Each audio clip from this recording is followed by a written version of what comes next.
Aku santai duduk dia. Ya. Boleh kesini bang? Sini dikit bang. Itu harus tuh.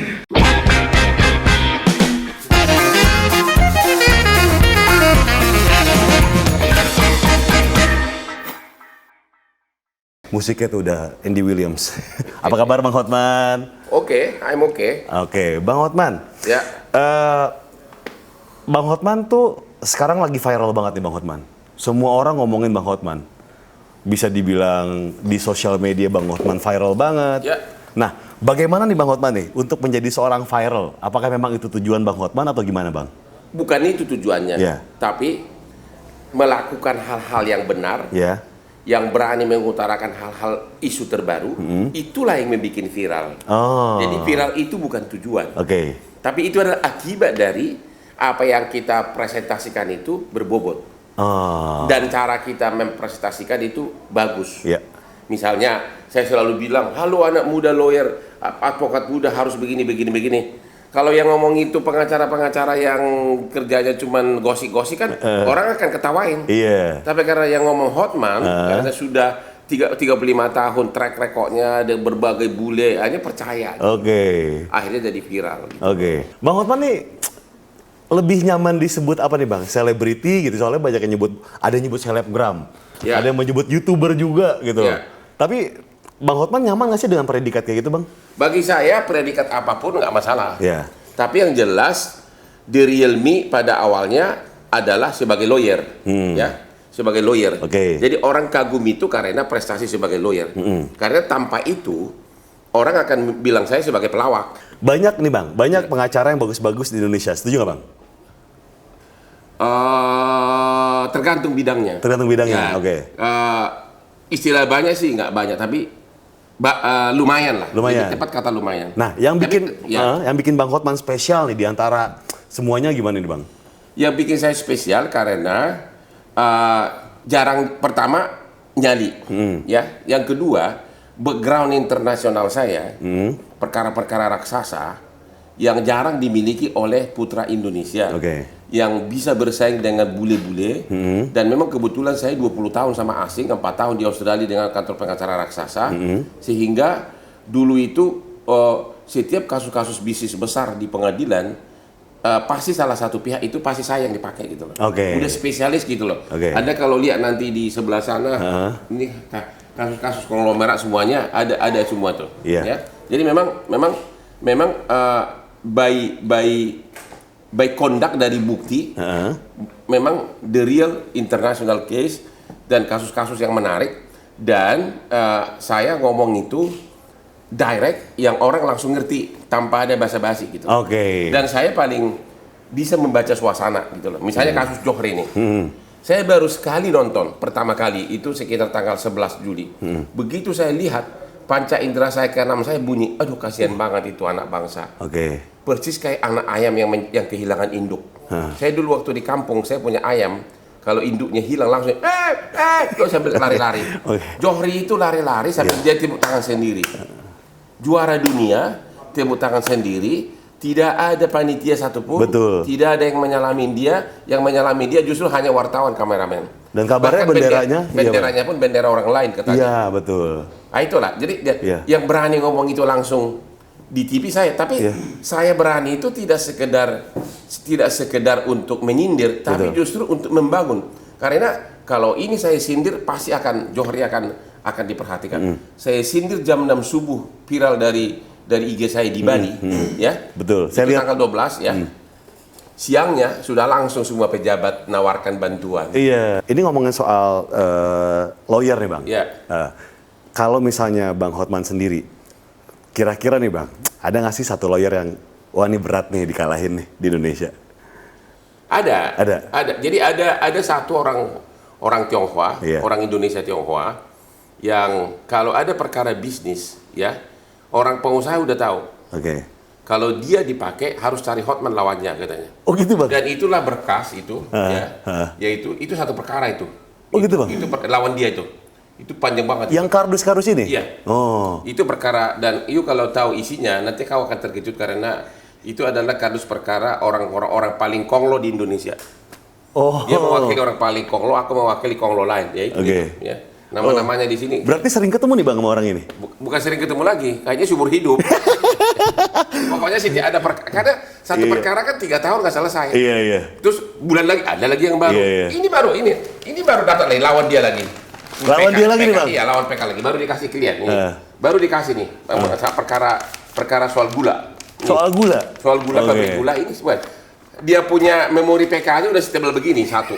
Wow. Itu satu. Berarti gua harus jawab untuk ratus-ratusan halaman ini, gua harus baca dan harus ciptakan dokumen yang mungkin lebih tebal dari sini lagi. Oke. Jadi memang itulah saya selalu bilang advokat itu adalah profesi yang kerja 24 jam. Oh. Nah, siapa namanya nih Bang? Ya nggak enak bilang nama lah, tapi berawal dari L. Berawal dari L, oke. Ya. Dan Bang Hotman mengakui ini lumayan yang sangat berat nih Bang ya, lawannya. Ya termasuk karena Ya. mungkin dari segi kualitas lebih jago gua. Iya, oke. Cuma dia tipikal orang Tionghoa yang jago lobby. Oke. Gitu loh, yang jago, yang suruh sana sini gitu loh. Oke. Iya kan? Dan kadang-kadang kan di Indonesia ini orang lebih terima kalau orang Tionghoa yang datang ke lobby. Katanya kalau yang orang yang penduduk asli kayak gue ini katanya suka mulutnya itu suka nyinyir gitu loh. Gitu. Suka nyanyi, suka bocorin rahasia gitu. Ya. Nah, nih Bang, kalau misalnya Bang lawyer nih, Ya. Pak dokter, lawyer, kalau dokter sakit ke dokter juga. Ya. Kalau Bang Hotman nih, misalnya terkena suatu kasus hukum, Ya. larinya ke siapa Bang? Saya sendiri atasin. Oh bisa? Dia. Oh bisa ya mewakili diri sendiri ya? Bisa. Oh oke. Ya tentu dengan bantuan anak buah. Iya. Dan memang aku udah sering. Oh gitu? Aku udah sering dilaporin di kepolisian. Ya udah itu udah makanan harian itu. Paling parah dilaporin soal apa nih Bang? Soal biasa dituduh pemalsuan lah, dituduh dokumen. Biasanya terkait dengan bukti-bukti. Oke. Kalau sampai asusila belum ada. Oke. Oh belum nih Bang? Belum ada. Ya, jangan sampai Bang ya? Ya jangan ya. Ya biasanya saya itu kalau enggak tuduhan pemalsuan, pencemaran nama baik. Saya pernah berdebat sama seseorang di TV karena saya terlalu marah, saya sampai ada kata-kata goblok lu gitu loh. Padahal itu live. Oke. Besoknya saya dilaporin ke Polda. Nah ini Bang, ini ngomongin soal cerita-cerita Bang Hotman tadi deh. Ini bisa dibilang dalam tanda kutip tuh aib Bang ya. Nah, dan banyak banget gosip-gosip yang beredar nih Bang di masyarakat. Ya tadi penipuan gitu kan, Bang Hotman sering asusila katanya gitu. Ya katanya aku suka ke mana yang di Ancol itu apa namanya? Iya. Yang hotel kelab apa itu? Katanya anggota VIP gitu. VIP katanya klub apa itu klub gini-gini. Ya kan? Terus dibilang udah nikah sama siapa artis senior itu. Itulah ya semua tahu gitu kan. Katanya dikasih kapal, dikasih apa? Rumah, mobil. Kalau villa sih benar kalau itu. Buat villa di Bali. Oh benar. Tapi kalau dikasih kapal segala itu nggak benar. Oh nggak benar. Tapi apalagi tanya boleh anak buah saya paling pantang bermain pelacur. Oke. Paling pantang saya. Iya. Makanya kalau dibilang saya member di klub yang di Ancol itu yang baru ditutup izinnya, saya nggak pernah. Bahkan saya pernah ditawarin ke sana sama klien, sudah disediain ceweknya. Bang Hotman nggak mau? Ya, sudah mau, udah hampir, udah menuju sana. Oh, menuju nih? Saya bawa lagi asisten saya. Tahu-tahu macet daerah Ancol. Akhirnya di jalan tol saya turun. Enakan kita makan ikan sop Batam yuk. Akhirnya turun. Kalau saya bangun pagi itu handphone saya full dengan berbagai foto wanita, berbagai apa, hai semua, iya kan? Sampai ada trik nih. Gimana Bang? Banyak benar wanita cantik kan, tapi kan kita nggak bisa bedakan apakah dia call girl atau wanita baik-baik, ya kan? Saya sampai begitu ada rayu saya begitu, saya coba begini, caranya begini. Gimana? Ada teman saya Chinese dari Singapura, pengusaha lagi di Jakarta, lu mau nggak 2 malam? Mau di booking gitu loh. Kalau dia cewek baik-baik langsung marah. Emang lu kira gua itu kita langsung senang. Ya kan? Tapi begitu dibilang emangnya kapan? Dong gawat nih. Begitu sudah begitu, saya langsung di handphone saya tandain namanya. Oh ada. Gak usah nama ya. Iya. Tapi kalau mau lihat di sini PLC-nya udah ratusan. Oh gitu Bang? Ya berarti ada ratusan cewek yang ngegoda gua gitu. Nggak bohong kan? Nih. Waduh. Nggak bohong kan ini. Iya Bang. Kalau udah begitu itu sudah nggak lulus tes gua itu semua. Nggak lulus tes gua. Bahkan barusan aja sebelum Anda masuk ada baru masuk malah juga. Udah ditanya maunya kapan. Oke. Dan ini ngelihat ya ada namanya cuma nggak mau sebutin nama, cuma cantik-cantik Bang ya. Iya. Cantik-cantik Bang. Cantik. Iya. cantik malah, bahkan udah deh. Bodinya itu oke semua. Belum lagi kalau di medsos itu kan di edit lagi sehingga cantiknya bukan main. Betul. Ya. Tapi ada yang sangat sampai menggoda banget nggak sih Bang, cewek-cewek ini? Boy ada lah kalau kita udah ketemu, dia tergoda, tapi saya udah berprinsip tidak akan gitu loh bermain. Kalau dia sudah cewek panggilan, saya nggak mau lagi. Ya. Nah, nih Bang. Gue nggak mau bekas lo. Hampir semua cewek yang dekat sama saya, yang tahu Hotman sebenarnya, lama-lama akan jatuh cinta. Oh, karena apa? Nggak nyangka dia, aku bukan seperti yang digosipkan gitu loh. Oh, apa mungkin sifat kebapaannya tinggi? Bukan, Bang pertama Hotman? prestasi. Dia jam 3 subuh udah di kantor, ya kan, menghasilkan uang, betul, ya kan, betul. Menghargai anak istri, istri tetap nomor 1, ya, juga tidak kasar, dan sebagainya gitu. Tidak bermain pelacur, tidak kelabing pun nggak pernah. Boleh tanya sama dia, tanya sama mereka ini. Gue jam 9 udah tidur hampir tiap malam, walaupun godaan begitu banyak gitu loh. Nah, ini ngomongin soal godaan dan tadi sempat menyinggung soal istri nih Bang. Ya. Dengan banyaknya cewek-cewek di sekeliling Abang, bini nggak apa-apa tuh Bang? Ada apa-apa juga sih protes secara halus, tapi itu tergantung dari kita juga perilaku. Kalau istri itu kita udah melihat kita tiap hari kerja keras. Kadang-kadang klien bayar dari sini, kalau dia bayar cash 3 miliar, saya nggak pernah peduli kasih ke ibu. Ya kan? Ini saksi ini tuh si cowok tuh. Ini kalau dari ujung ke ujung ini perukau saya semua nih. Pernah nggak gua tanya uang sewa? Itu BNI yang cabang besar. Saya pernah ke situ. Lagi ngurus deposito. Gue bercanda, lu sewa lu udah habis loh, udah perpanjang belum? Udah diambil ibu kemarin 3,5 M. Bayangkan, suami nggak tahu. Suami nggak tahu tuh ya? Nggak tahu, tapi kan karena saya juga percaya sama istri, aku juga nggak ributin. Betul. Artinya apa? Jadi ada keseimbangan lah. Kita nakal dikit, ya. Tapi kita juga banyak berbuat baik gitu loh. Jangan seperti suami orang, ya, jaimnya bukan main. Di Kelapa Gading ini banyak jaimnya bukan main. Tapi 7 klub di Kelapa Gading ini kalau malam penuh terus sore. Ya tempat gini-gini loh. Suami siapa? Suami sini.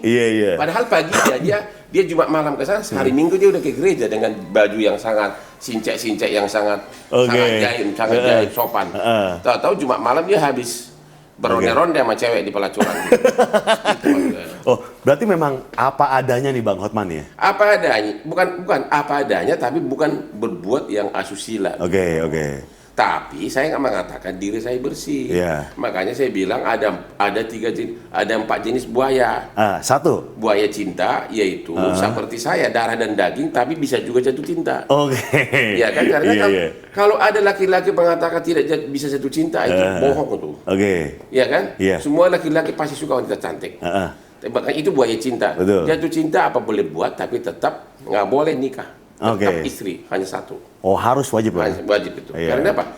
Begitu kau nikah lagi, lu akan bikin perangkap seumur hidup. Hidupmu tidak akan pernah rileks. Nah, itu. Jadi lebih bagus buaya cinta. Yang kedua buaya darat. Buaya darat yang itu yang sudah langsung nikah. Langsung nikah. Itu udah mulai darat itu. Sudah mulai nikah dan kurang tanggung jawab. Karena otomatis kalau udah nikah lagi, tentu bini pertama kan akan mulai berkurang jatahnya. Betul. Yang ketiga ya buaya jahanam. Buaya jahanam apa lagi tuh Bang? Nikah, anaknya nggak dikasih makan, bininya nggak dikasih makan. Habis dipakai 3-4 bulan dicerai, harta gunung gini bagi 2, sampai mungkin spray sama handuk yang dipakai waktu ML pun bagi 2 juga. Ya kan?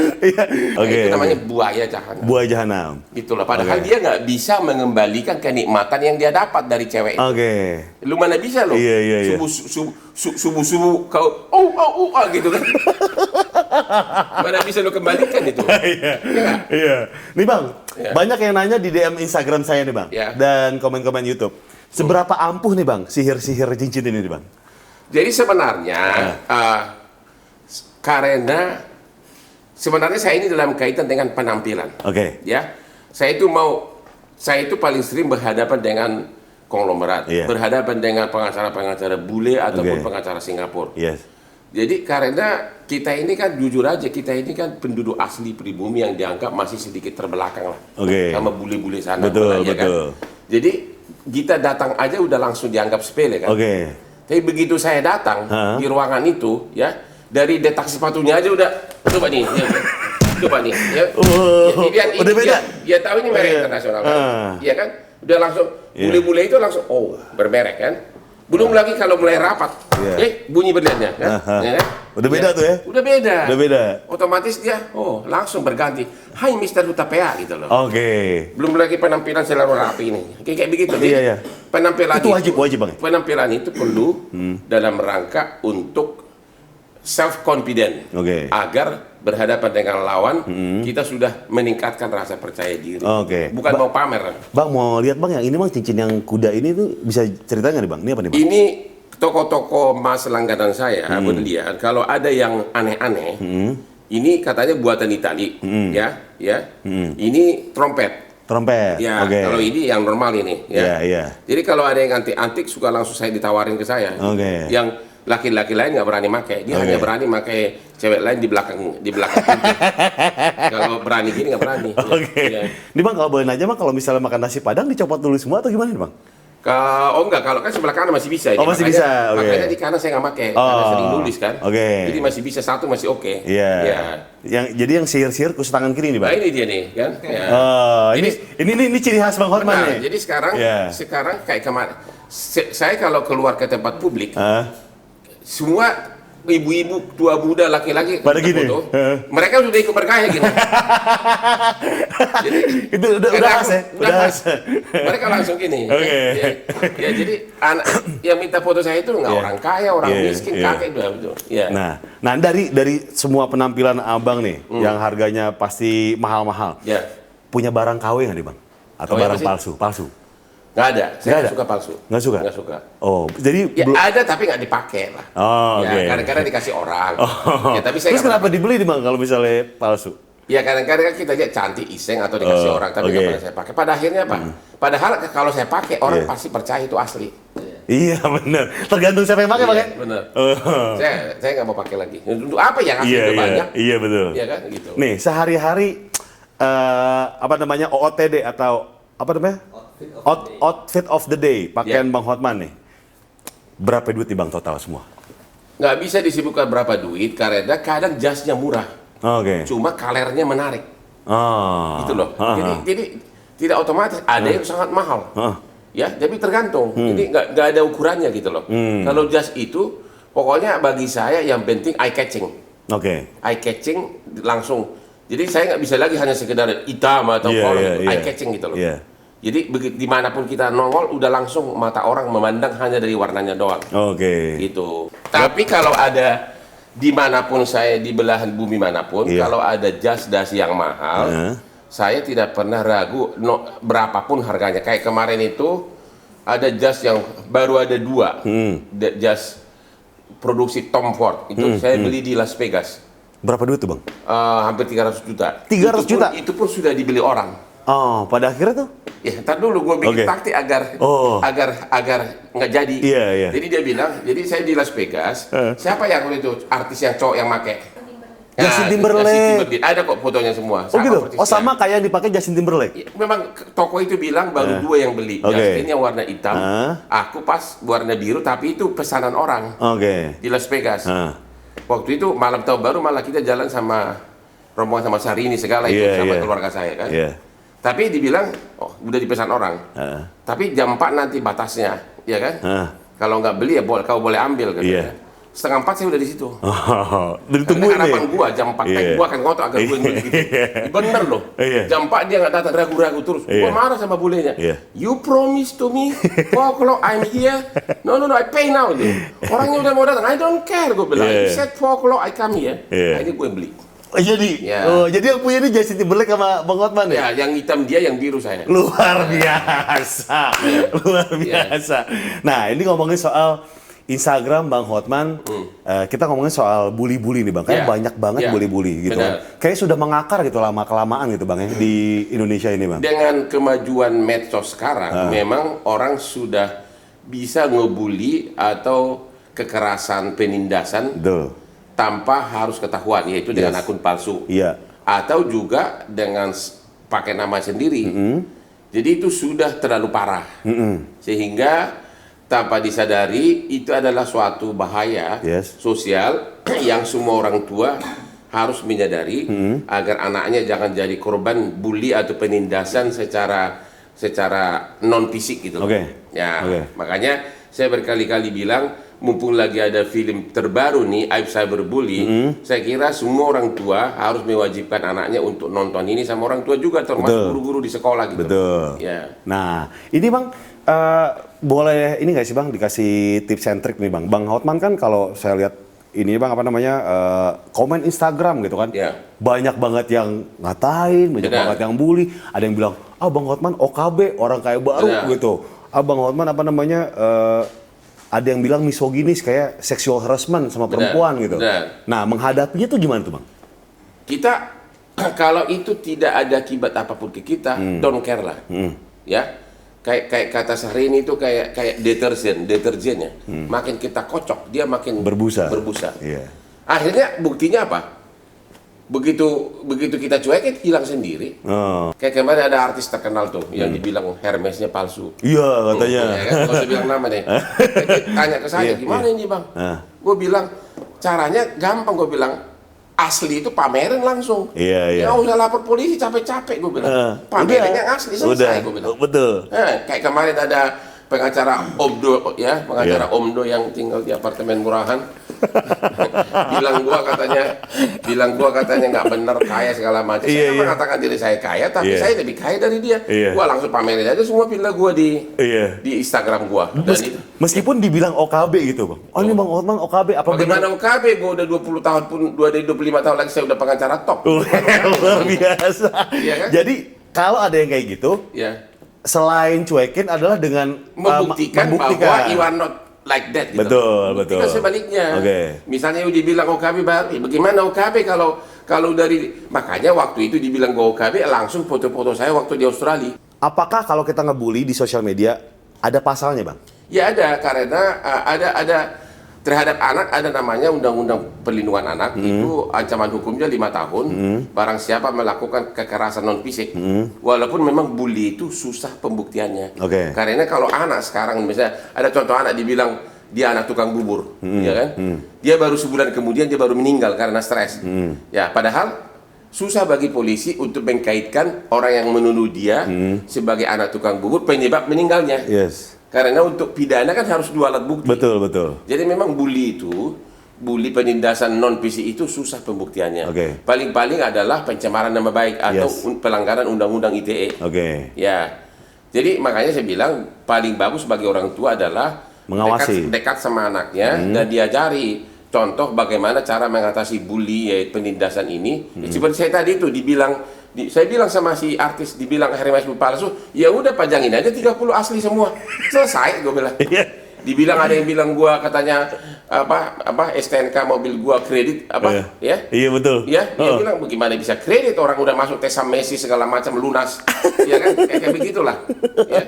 Jadi itulah makanya ini film Aib Cyberbully itu perlu ditonton bagi orang tua maupun bagi remaja, agar ada cara yang lebih efisien mengatasi penindasan non fisik tanpa harus melalui proses hukum gitu.